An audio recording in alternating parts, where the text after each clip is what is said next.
Entrambe affamate di punti, quelli che servono per allontanarsi dalle zone calde della classifica. Amici di Sportissimi, ciao da Salvo Giracci, siamo live dal Giovanni Aloisio di Misilmeri, provincia di Palermo, e Don Carlo Misilmeri Geraci, giornata numero 19 del girone A di eccellenza siciliana. Batte Romano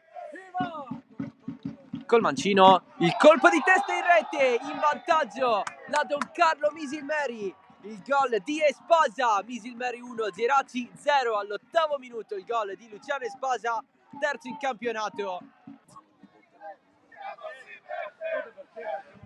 Qui la risposta dei Madoniti con il colpo di testa di De Morra.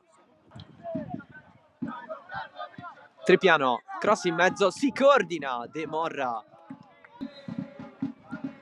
Parte Tripiano sul fondo.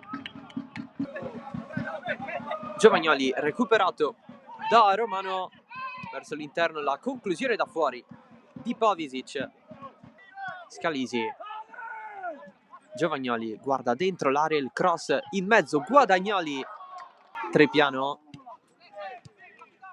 Coco, scambiano tanto da quella parte i giocatori del Geraci, la conclusione centrale di Lopizzo.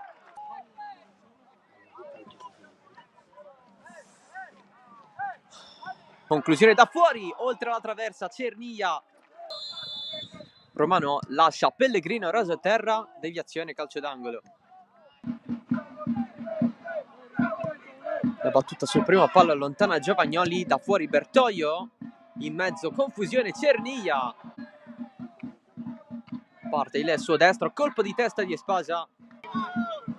Bertoio, anche lui alla rimessa lunga, sponda in mezzo, il colpo di testa, il raddoppio della Don Carlo Misilmeri, ha segnato Maltese per il 2-0. Ricciolli sale in fascia, il Misilmeri si deve fermare con l'arrivo di Reghini. Ricciolli rientra, cross in mezzo, stop e tiro potente fuori di Pavisic.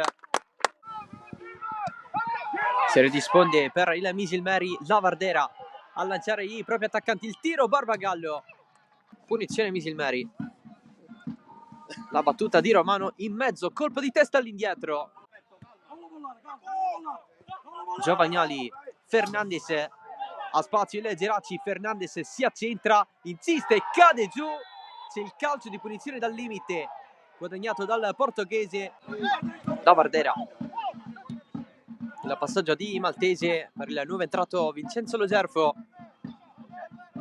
Ancora il classe 2004 con il pallone dentro, il tiro in spaccata, Barbagallo respinge, poi Ricciolli, ancora Barbagallo, ma è posizione di fuorigioco. Recupera Lavardera senza fallo, trova però la schiena di Lo Gerfo. Scalisi, e sul recupero il destro di Scalisi, Zummo. Si va con la battuta. Giovagnoli, mancino, abbondantemente fuori. Espasa sbaglia il passaggio. Stranamente dopo la sua prestazione, Guadagnoli da fuori, Zummo.